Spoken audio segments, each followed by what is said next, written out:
All right, guys, we have a special treat here today. We're joined by a person I'm personally a big fan of, and I know Doug is a longtime friends with, Richard Maybury. Richard publishes a newsletter called the Early Warning Report, and we'll link to that in the description of this video. But he also publishes a series of books called the Uncle Eric books, which I'm a big fan of, and certainly helped open my kids' eyes to the ideas of liberty and what the ideas the country was based on. So anyway, Rick, thank you for joining us. I really appreciate you being here.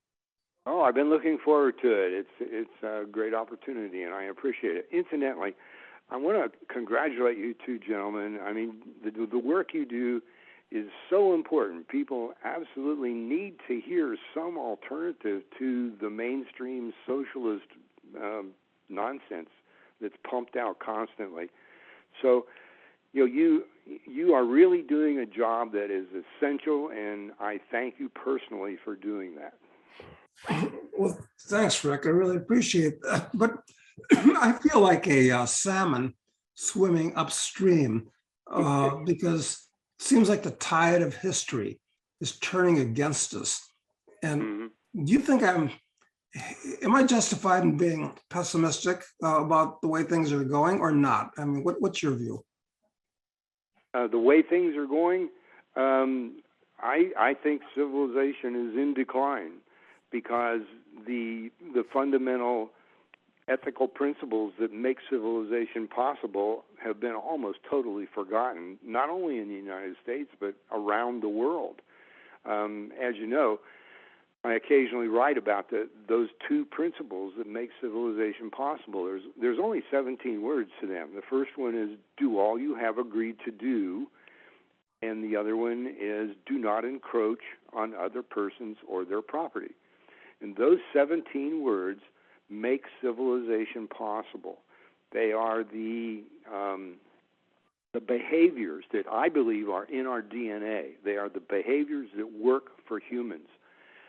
In the same way that running works for a fox and swimming works for a fish, flying works for a bird, there are behaviors. The higher animals all have behaviors that work for them, and they have a choice. They can not follow those behaviors, but they aren't going to prosper, and they might die. Humans are the same. We've got these 17 words, I think, in our DNA, and you better follow them. And you can test this scientifically if you want. And this is a really fun thing I like to hit people with. You can prove that those 17 words are correct by experimenting with them. Every chance you get, violate them and see. See what happens. Do it for a week and see what happens. Does your life get better or does your life get worse? So you can test them, you can prove them yourself. And what happened is, boy, this is really an abbreviated presentation here. But back in the Roman Empire days, and in other places, not just Rome, but in other places, people were stumbling on to the idea that legal systems should be built around those two principles, those 17 words. And by, let's say, the Middle Ages in England, there was a very highly developed legal system based on those 17 words. And that eventually gave rise to the Industrial Revolution and the civilization we have today, which is so much better than anything that has come before. Well, in America, in the 1600s and 1700s, people started leaving England and coming to America to escape their government because it was more and more encroaching on them, as we're seeing today. And they came here, and almost the total legal system of America in those days was based on those 17 words. Do all you have agreed to do, and do not encroach on other persons or their property. A whole body of case law was built up for over many, many centuries and was established in the United States. And eventually the government in England decided to get control of America And that's how the revolution broke out. The people started fighting, and they came up with, afterwards, a very imperfect, but, a very, very highly developed new form that came to be known as the system of liberty, which is based on those 17 words. Well, what happened there is that America began to prosper tremendously, and people around the world saw it. They said, wow, we'd like to have that too. So the principles of the American Revolution began to spread around the world. And that was progressing very nicely up until the late 1800s when socialism came in. And socialism just killed the movement. And that's essentially where we are today, is we're living under this increasing amount of socialism, which requires that the government own and control everything and everybody. And so all of civilization, in my opinion, is going downhill because we have abandoned the system of liberty. It is no longer taught in the schools. The only people who are learning it, as you incidentally, Doug, pointed out in your recent article there about homeschooling, the only people that are learning the system of liberty are the ones in homeschooling now, because the government-controlled schools and colleges sure aren't going to teach it, and it's been totally lost. But it's being rediscovered, and my Uncle Eric books are a big catalyst in that. We've sold, I think, 691,000 of them, and they are very well established in the homeschooling movement. So people who are raising their kids themselves are not all of them, certainly. I wish it was all of them, but the movement is spreading. The system of liberty is being rediscovered. I'll stop there and let you guys say something. That was a perfect précis that you just gave us. Well, thank you. It really is. But I often point out that the primitive people, when they count, say 2, 3, and many is what comes after 3. So 17 words, okay, that's good because it's just 2 rules, so it's comprehensible. But I've been trying to bring just like physicists are trying to bring the way nature operates just down to 1 rule. And what do you think about, the 10 Commandments? I can't remember them, quite frankly. It's just too many under the 2, 3 many rule. And I'm a huge fan of the 2 great laws, but how about this for 1 great law? Do as thou wilt, but be prepared to accept the consequences. Does it amount to the same thing, or you think, or I'm missing something? I take a gloomy view of human nature, a rather cynical, dark view of human nature. So that's perhaps why I've brought those 2 great laws down to that, what I call the 1 great law. But do you think I'm missing something there? Well, no, I don't. I think you and I are just on different tracks of the same railroad here.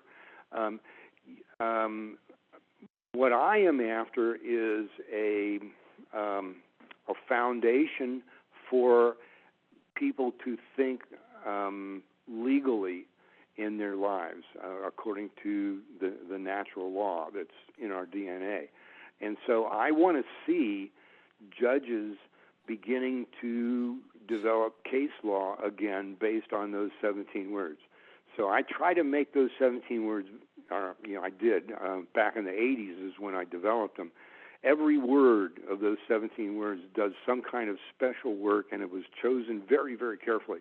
Now, your principle there, I think, is a very good principle for daily life. Just generally making your decisions about what you're going to do in your relationships with other people. That's fine, and that's a good thing. I don't think there's a contradiction between your approach and my approach. It's just that I'm trying to be more legalistic than you are, because I think the legal system is horribly corrupt. The politicians have just destroyed it. Law now is no longer a shield, it's a sword. And I want to go back to making it a shield. Good point. Good point.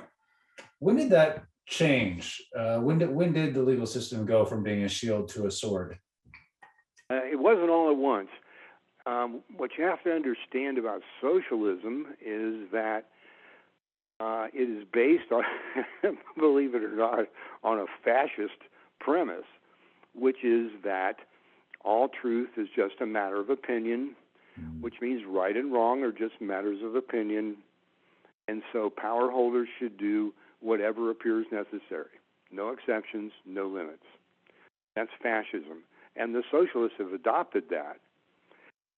So you have a case where they have the ability now, and they teach this in the schools and colleges, that the government should do anything, just whatever.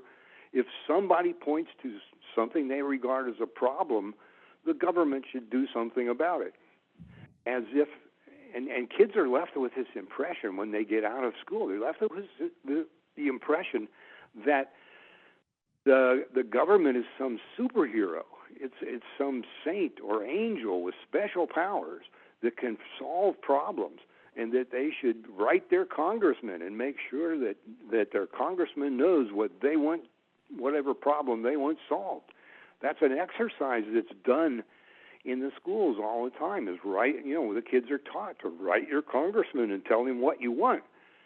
So we've got this unlimited government that's growing by leaps and bounds to the point where now very few people question the idea that the government should simply do whatever anybody wants, and that gives it total power to do anything it wants with you and me.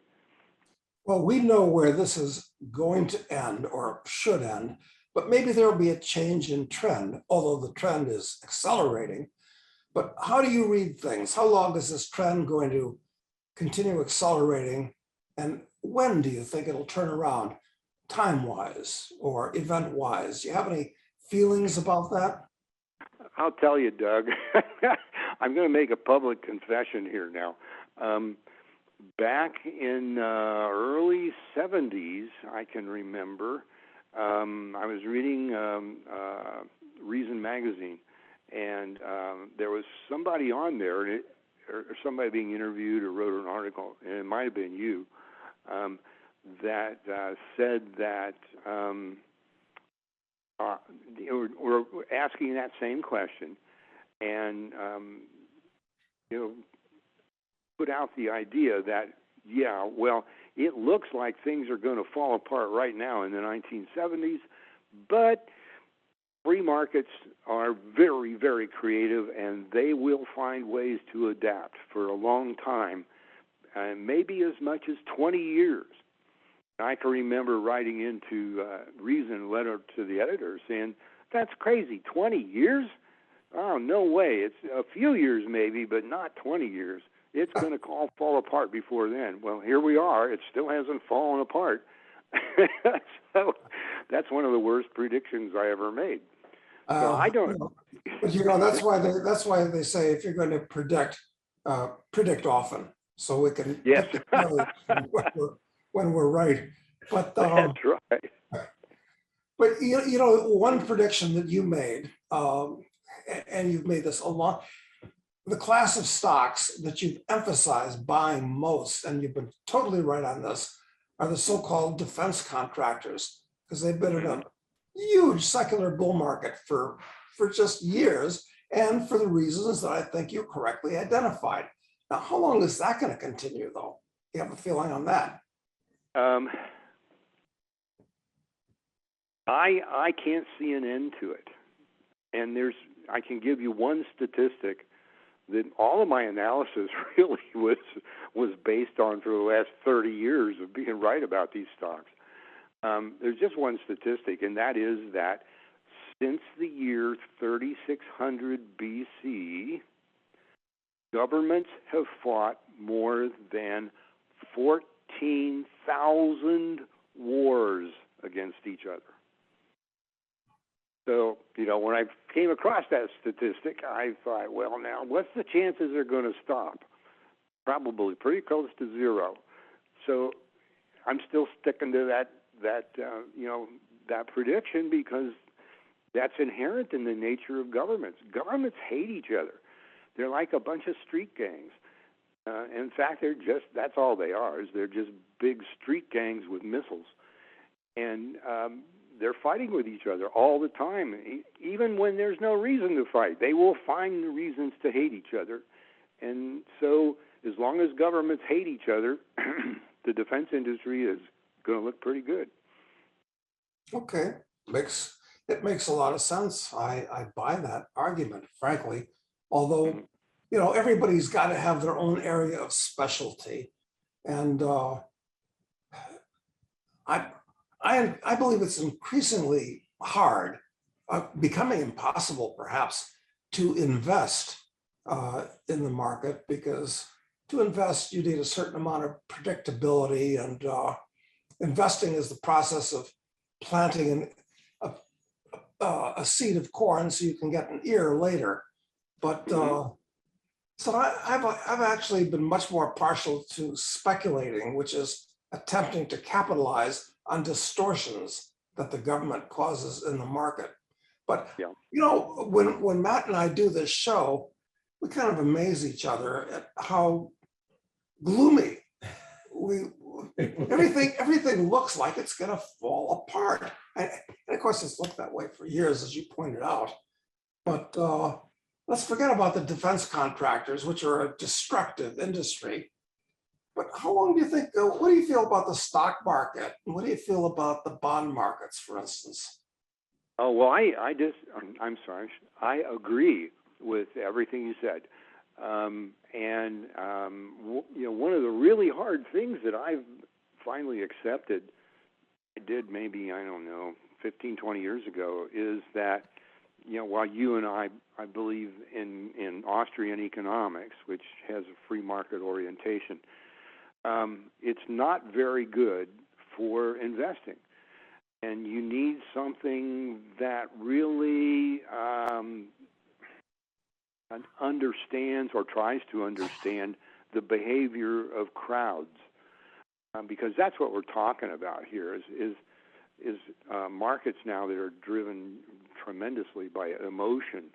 And so I have fallen back on, I shouldn't say fallen back, but I've adopted the belief that technical analysis is really got to be the main tool that you use in your investing.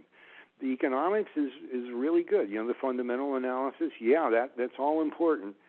And Austrians tend to be real big on fundamental analysis. But I think that things are changing so fast that the big broad view that Austrian economics gives you is just not enough. And you've got to use technical analysis, and you've got to have some genius stockbroker looking at the screen for you all day long using good technical analysis.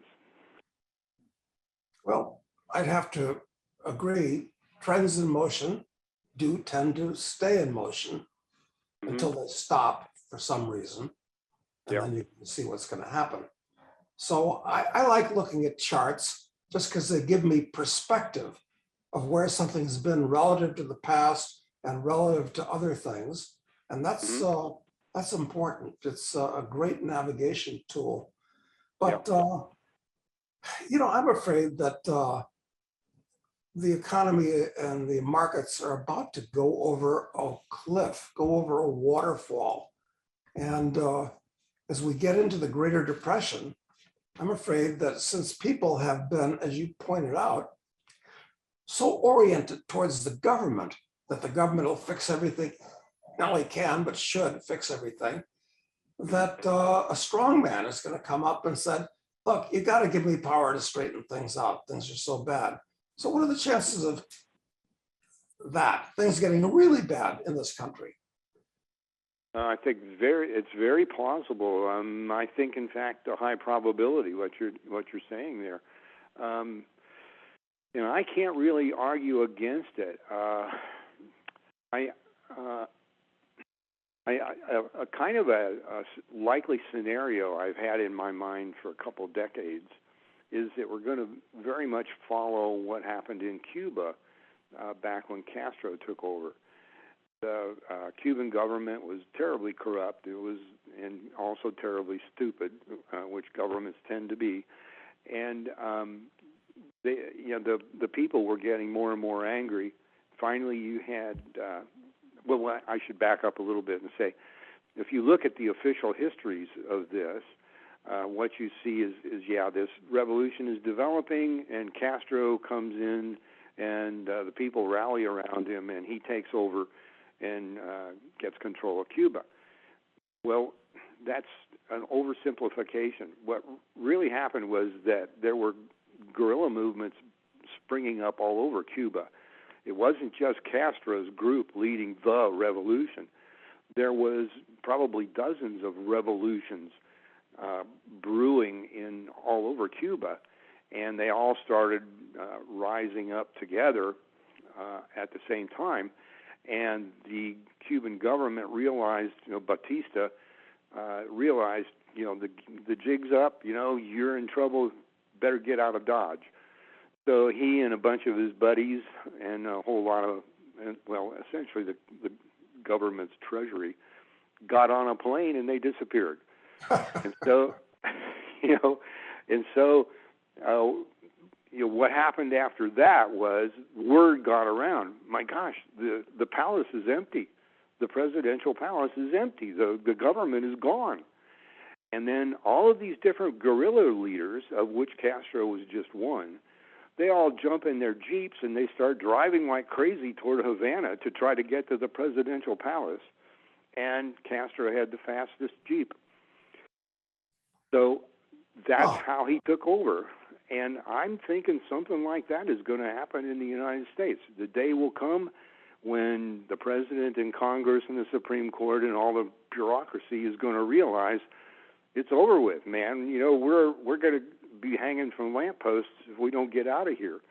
And they'll just leave, and all these buildings in Washington will be empty, and then whoever gets there first is going to be the president.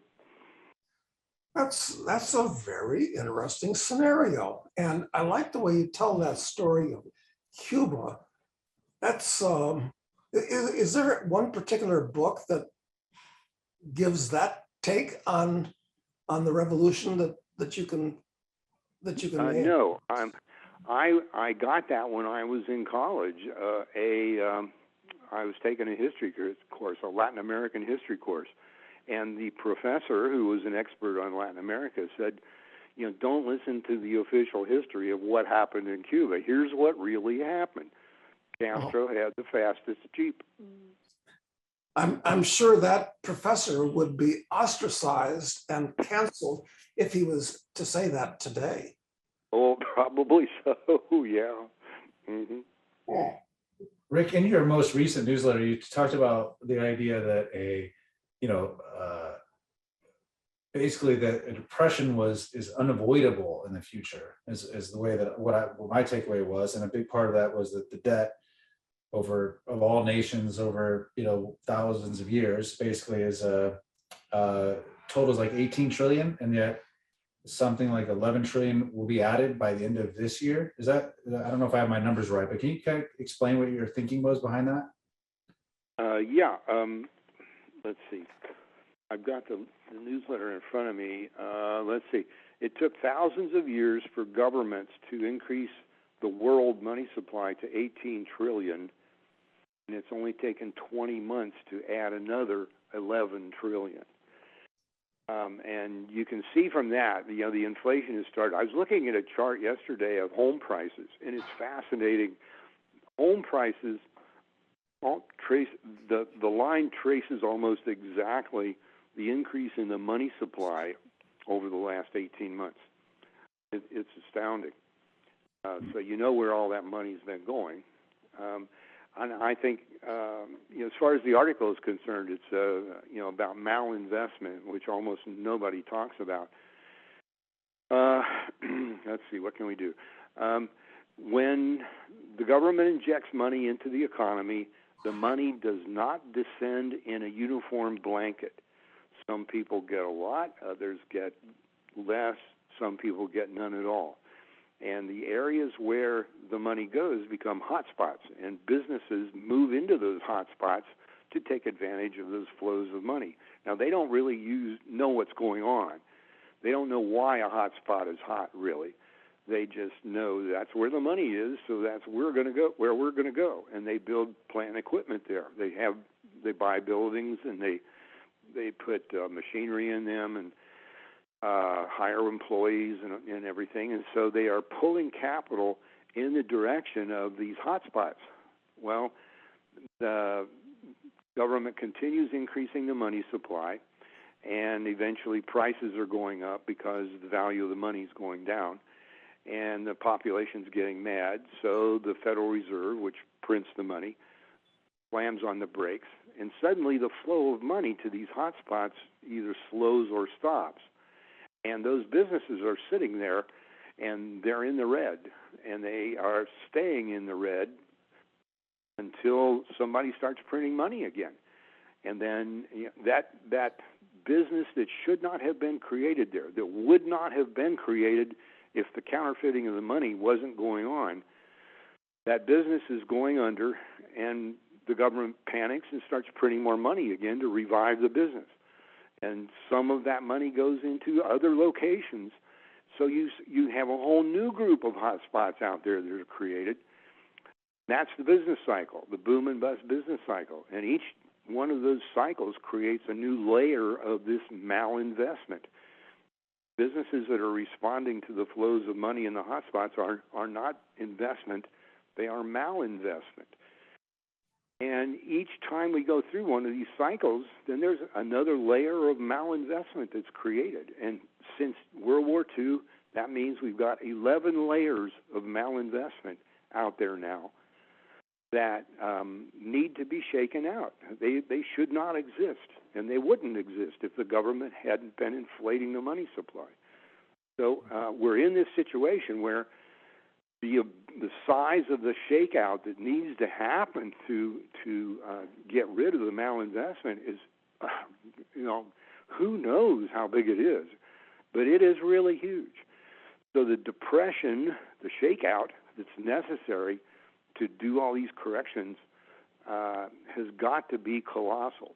But what I point out in that article in Early Warning Report is that it doesn't really have to be anything as catastrophic as the Great Depression. The reason the Great Depression was the Great Depression is because Roosevelt and his cronies wouldn't let it end. They kept interfering with the shakeout process. The liquidations that had to occur weren't allowed to occur because these guys kept trying to stop them, and it dragged out for 10 years.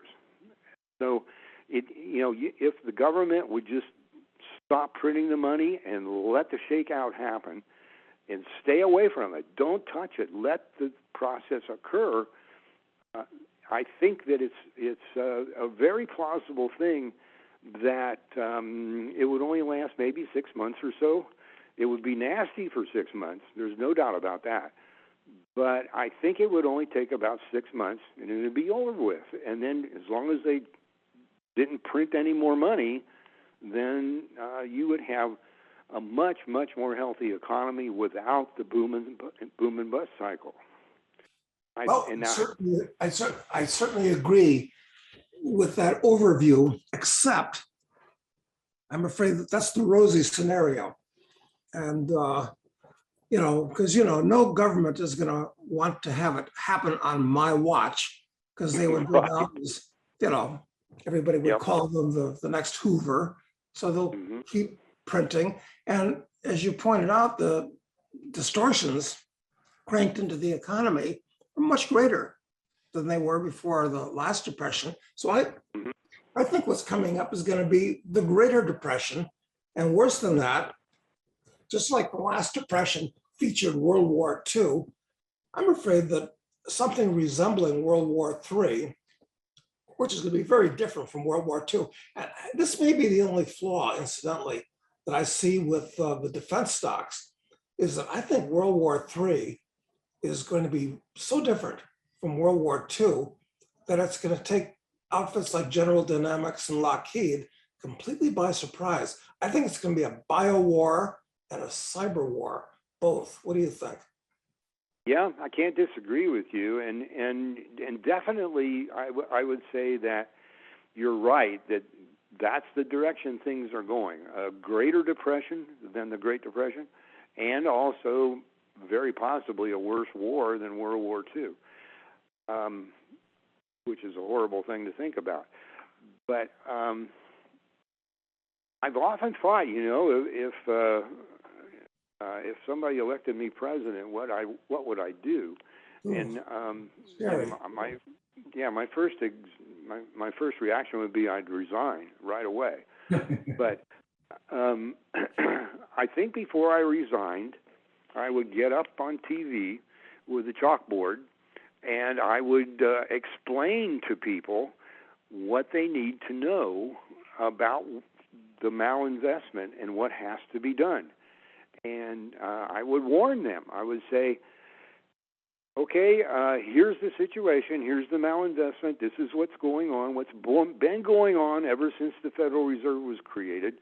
And what we're going to do is we're going to shake it out. We're going to stop printing money, and there's going to be a depression. So you have some time to get ready. And I would set a date, let's say in 1 year, just arbitrarily, that's off the top of my head, but I would set a date so they would know we're going to stop printing on that day. So get ready. Now, that's what happened to the economy in World War II. And I explain that in the article in the early warning report. There was a huge amount of malinvestment created by that war. The government converted all of America's heavy industry to producing tanks and planes and ships and all of this very heavy equipment. And then when the war was over, that was all malinvestment. There was no need for it. And so it all had to be shaken out. But everybody understood it. The man on the street realized there was going to be a shakeout. And the corporate CEOs understood it.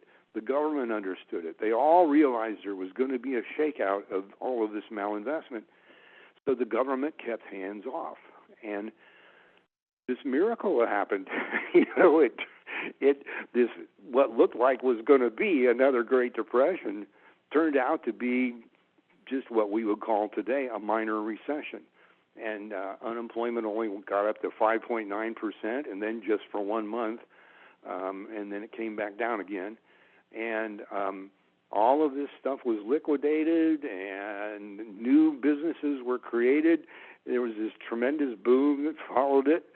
It was all over with in, let's say, 6 to 9 months or so, and it wasn't anywhere near as bad as most people were afraid it was going to be. That is an excellent point, Rick. I mean, that really, yes, that is cause for optimism. And it makes a lot of sense what you're saying, I think. Yeah, thank you. Yeah, you got to have somebody get up on TV and say, "This is the situation, people. We've got to just realize that we're going to have a bad few months here, and get ready for it." So, but as you say, these power junkies in D.C. they don't want to lose their power, but I think they wouldn't. That's a strange thing. I think that they would not end up hanging from lampposts if they just get up there and tell the truth. I mean, it's just, to me, it's a really obvious thing. You need somebody with some charisma, a guy who's good in front of a camera like Ronald Reagan was, who gets up there and just tells, let's say gives a 1 hour presentation and tells the people, this is what we're going to do because we're sitting on the Fed is 114 years old, something like that. More than 100 years of this monkeying with the money supply. We're going to stop that. And so this is what's going to happen. Be ready for it. Well, Rick, what do you think about, do you have any thoughts on how the supply and demand imbalances around the world are so extreme right now? And it's shocking to hear about energy shortages in China, and also, at the same time, we have, there's no gas at the pump apparently in some places in the UK, and there's a shortage of almost everything that one might want to get, from semiconductors to, boat parts. I don't know. You're waiting for something, Doug, right? It's gonna take a long time. So, how is it possible that things got so off track? Do you have any thoughts around that? Like, everything seemed like it was basically in balance, although lots of debt in 2019. But now, 2 years later, there's a shortage of everything, shortage of people. Yeah. Again, in that different article, in that early warning report for this month, you should look at the footnote where I talk about the Chinese government arranging for these shortages. This is a fascinating thing. In April, Industry Week magazine had an expert on China describe what he saw going on there, and he said, in April, look out, there's going to be a lot of shortages. They are going to make it a policy to deprioritize shipments to America and send the shipments elsewhere. And they are going to specifically do a sort of embargo against America. It'll be quiet, it'll be disguised, but there will be shortages of practically everything. That guy was absolutely right on the money. He just hit it on the head. And we're going through that now. And what I would point out is that, listening to Doug's idea here about what the next war is going to be, what you could be watching here is the beginning of the next war. Well, that's Doug's talked about the idea of a hot war with China, being almost inevitable at some point. When you first said it to me, Doug, a couple of years ago, I thought that doesn't, I was surprised, but it seems more and more realistic by the day, honestly, because we are realizing we're so dependent on them for all of the basics that we need. And there's a lot of resentment that can be built up within our society, essentially directed at them if we're deprived of these things we feel like we need. And another big danger, I think, is that when things get bad in this country, the state likes to blame the problems it's created on somebody else. It's the fault of those damned Arabs for charging too much or maybe too little for their oil. And, it's the fault of the Japanese for the Chinese. It's somebody else's fault, the problems that we have. And of course, that can spiral into a war. But I'm a little bit afraid of something that's going to resemble a civil war in this country, because don't you find that the red people and the blue people really hate each other at this point? I've never seen anything like this, even during the 60s and early 70s. Yeah, I agree with you. Absolutely. The country has really fractured clearly between people who hate and fear the government and people who trust the government. And, the COVID-19 is, I think, just an example of that. I think you've got all these millions of people who are refusing to get the shots because they don't trust the government. And then there are a whole lot of people who, millions and millions and more, who believe what they were taught in school, that the government is their superhero and that it's some kind of saint or angel and it tells the truth.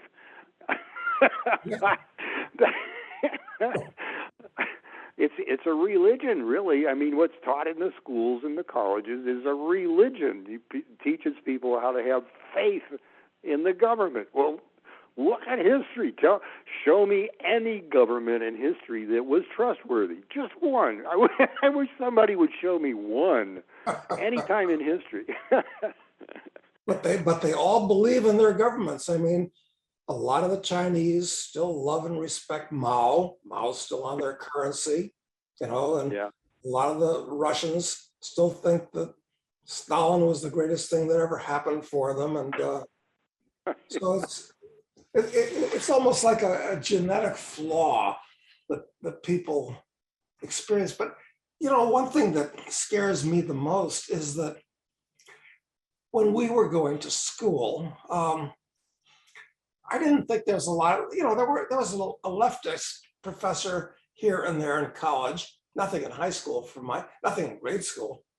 Hmm. But now it seems like all of the teachers and professors are hardcore Marxists, socialists, collectivists of some type, either that or just dim. So the kids have been imprinted. Uh, it's pretty much like Ignatius Loyola, founder of the Jesuits, said, or for that matter, Lenin said the same thing. Maybe he cribbed it from Loyola. Give me a child until he's age 8, and I have him for the rest of his life. So Hmm. isn't this kind of a new ingredient in this stew that we're looking at now? I wouldn't call it new, but you sure are right about what it is. Samantha and I, at one time long ago, were public school teachers. And, I was for 4 years and she was for 8 years. And we have experience in all grades, 12, or kindergarten to 12. And I can tell you, and then we're talking mid-70s here, the schools were already very, very socialist at that time, very statist, which is the better word, I think. And I think that, let's see, I had an idea there. The idea is gone, sorry. Maybe it'll come back. But anyhow, the schools were, at that time, heavily statist, and I was surrounded by teachers who just worshipped the government. They thought it was the solution to all problems. So what you see here today, in the minds of the millennials especially, but the other generations, is just a result of the fact that the teachers back then were already had already been swept up by socialism. People don't realize that what was going on in education in America up until the 20th century was the one-room schoolhouse. Around 1900, there were somewhere in the neighborhood of 100,000 one-room schoolhouses in America. And you didn't have these big factory model assembly line schools that we have today. It was just the one-room schoolhouse, and all ages went to that schoolhouse, and kids taught each other in the schoolhouse. The teacher was there and provided help wherever needed. But essentially, each kid was a tutor who taught other kids whatever needed to be taught. A kid who's, let's say, 14 and is very good at reading would teach a kid who is 7 who needed help with that. But there could be a kid who was 7 who was very good at math, and he would help a kid who was 14. So the whole school operated like a family, and the teacher was just there again to oversee it and to take care of the kids. And an exercise everybody should do is look at do a search on the internet for eighth grade graduation test, and there's quite a few on there. The test you had to pass in the 1800s in order to get a eighth grade diploma. And you show me any college graduate today that would have an easy time with that test. There's just no way. And that'll show you how well those one-room schools worked. But the socialists hated them because each community was teaching the kids their own values and beliefs, and especially political beliefs. And the socialists wanted to create the new socialist man, where everybody would think like a socialist. And so they took over in the 20th century. They took over the schools and colleges. And that's why by the 1970s, pretty much all the teachers were a bunch of socialists, a bunch of statists. And, Samantha and I lived with that for a few years and couldn't take it any longer. And I can see, and of course, in those days, well, how could it possibly work? Because they didn't have layers and layers of highly paid administrators and professional educators on top of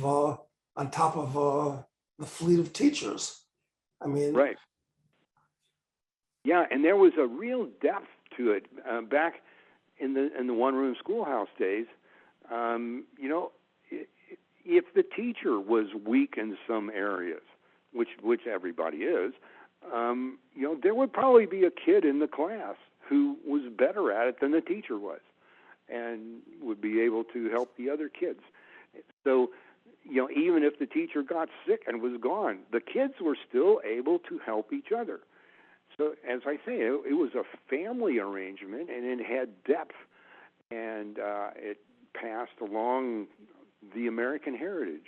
And boy, the socialists, the idea of a country full of rugged individualists just really drives the socialists nuts, because they got to prove that everybody's helpless and they need a big government to help them. So they really hated those schools with a passion, and by about 1920, most of them were gone. Rick, what is the thing that makes you most optimistic today? And what would you say would be the thing that makes you most pessimistic at this point? That is a really good question. Yes, most optimistic would be that the homeschooling movement, and in fact, Doug, I think you made that point in your article here in the last couple of days, that I noticed you put that first, and I would put that first too.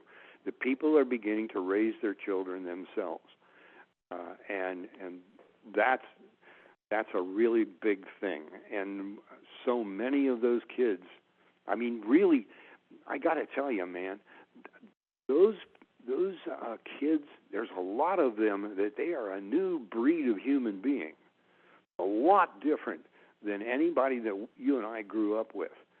I can remember, I used to give speeches at homeschooling conferences, and so I met a lot of these kids and their parents. And you know, the parents were really struggling. It's a hard work to raise your kid that way until you really get the hang of it, and then it's pretty easy. But the kids had a confidence and a maturity and social skills that are just unknown in schools today. Just, you know, a school today is just, you know, another point. Parents are told that when you are putting your kid in school, your kid is being raised by the teacher. Well, that's not true. Never was true. That teacher is spread so thin among however many kids they have, let's say, you know, 15 to 30 to 35. That teacher is spread so thin and has so much paperwork, so much red tape and meetings and other kind of things that they have to do, that they have almost no time at all one-on-one with your child. They do not get to know your child. And the kids around them, though, have lots of time to spend with your child, and they do get to know your child, and they get to know the child's weaknesses as well as strengths. And what happens is your child is raised by the other children. That's what goes on in a school. You people worry like crazy, and justifiably so, about their teenagers getting into all sorts of trouble and doing all sorts of terrible experimentations with drugs and other things. It's because your kids are being raised by the other kids, not by the teacher. well, it almost sounds like a Lord of the Flies situation could develop, where your kid is surrounded by a bunch of other little yahoos that have all kinds of bad habits they picked up from wherever. Yeah, that's exactly what's going on now. I wonder if the guy or whoever it was that wrote Lord of the Flies, William Golding. He realized that. William Golding, yeah. Yeah, I wonder if he realized that, and that was really the purpose of the book, is to show you this is what goes on. Well, that would be interesting to investigate, actually. I'd like to find out. And I wonder, one of the things that I found interesting about this is when I would when I was growing up, so I'm 46, but when I was in, and I went to public schools, uh, the rare occasion that I would meet someone that was homeschooled, I remember thinking as I was growing up that they were weird, that they were different. But as I got older, what I realized is that they just didn't have the self-consciousness that is trained into you at going to schools, where basically, you, as you said, you're raised by your peer group and not by not even having the advantage of kids that are older than you and younger than you in the mix, that I think actually creates a reasonable balance. Because like, no 15-year-old is going to stand by while a big 6-year-old bullies a 5-year-old, so like that stuff doesn't Yeah. happen when you put the kids together. Mm-hmm. So in any case, but I've just realized, I mean, it took me years to realize that what was weird about the homeschool kids was actually a reflection of my own deficiency, of my own self-consciousness, my own uncomfortable with myself that these kids didn't seem to be burdened with. That's very astute. I'm glad to hear that. Your ability to see that in yourself by itself is a real sign of good character. Most people would not. I think, I don't know. Where else you want to go here? Well, the homeschool trend, you said, is the most things that make you most optimistic, and I think that is that I agree. That's a hugely positive thing. And it's been almost, parents like me were almost forced to confront the fact that their kids had been receiving a substandard education all along because of the COVID stuff. So it's kind of pushed that, which is really positive. But what would you say on the other side makes you most pessimistic about the current state? I gotta say, the fact that the government owns and controls all of the schools.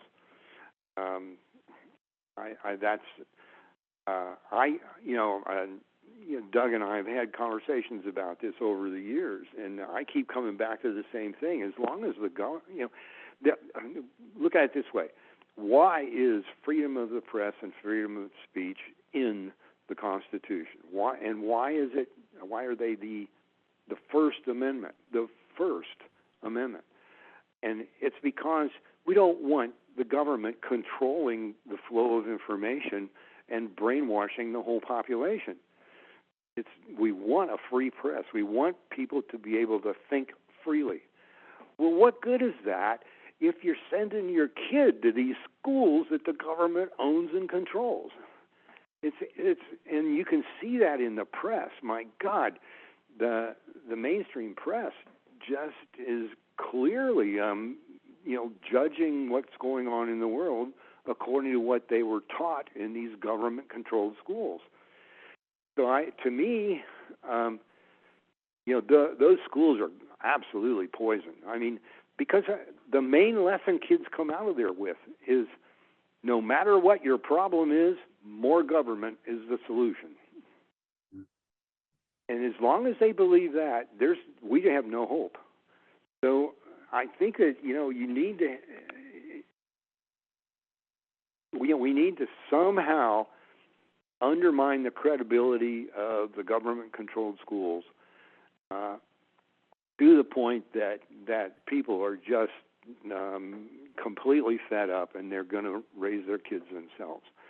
Now, maybe most of them won't be able to do that because they're already paying very heavy taxes to the government-controlled schools. They're forced to buy government education, and having to keep one parent at home, let's say, while only one works outside the home, that's a really big problem for a lot of people.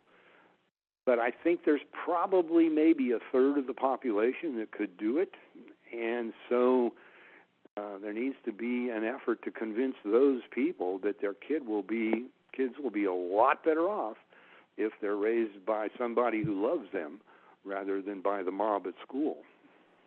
Right. Yeah. And it's not, I think it has been revealed to be true, I think, to a lot of parents like myself, that it's not even just that they'll be better off. It's that you are permanently damaging your children if you leave them in that steady state. I mean, you're just destroying them. Yeah, both of you, and I bet every one of our listeners here has known people who did not finally overcome the emotional problems they got in school until they were in their 40s or 50s. And some people never do. That's how much damage it does, that peer pressure. That's kind of my hot button. The peer pressure is just something that a kid is not equipped to deal with. Most adults, if you had, you think about it, some kid walks into the classroom and for one reason or another stumbles and drops a book, and everybody laughs. Well, can you imagine as an adult having a bunch of your friends ridiculing you like that? But that is a common sort of thing in schools. You're going to get ridiculed for anything you do that's out of the ordinary. And that all by itself, I think, follows people for most of their lives. That's an excellent point. It really is. I mean, I always like to point to that movie that Arnold Schwarzenegger and Danny DeVito made. Twins, where Arnold is brought up on a desert island, basically, and Danny DeVito was brought up in New York City schools. And, it kind of underlines what we're talking about. Yeah, I don't think I've seen the movie, but I can imagine how that went. Yeah. Well, Rick, what's the best way that people can find you and find your work? Let's see. We got a website, which is richardmaybury.com. And the last name is spelled Maybury. And our newsletter is called U.S. and World Early Warning Report. Let's see. Also, 800 number. That's 800-509-5400. And that should do it. Right now, I believe that there's a special offer on the website for a discount, a sizable discount on the newsletter subscription. So I would suggest, if you're interested, you take a look at that.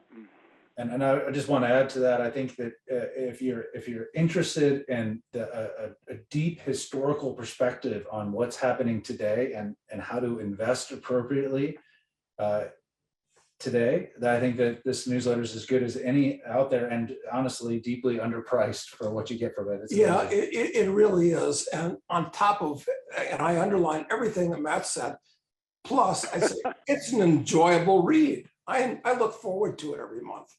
I do too. Well, and thank you, Doug.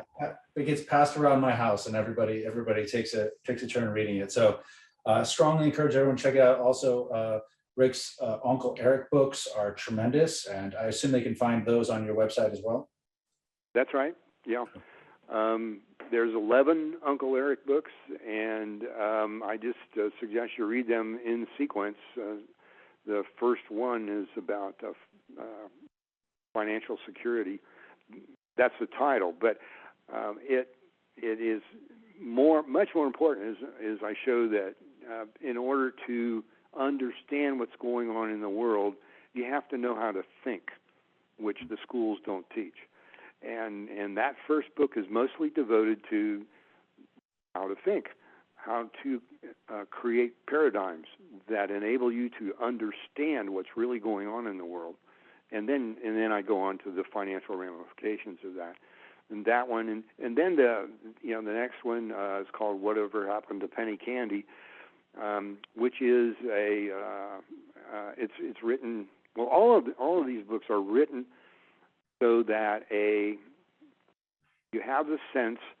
What's going on is a young person has an uncle who is an economist and starts asking questions, and they correspond with each other. And the child asks questions, the economist answers them, and you are reading over the shoulder of the young person who's getting these answers.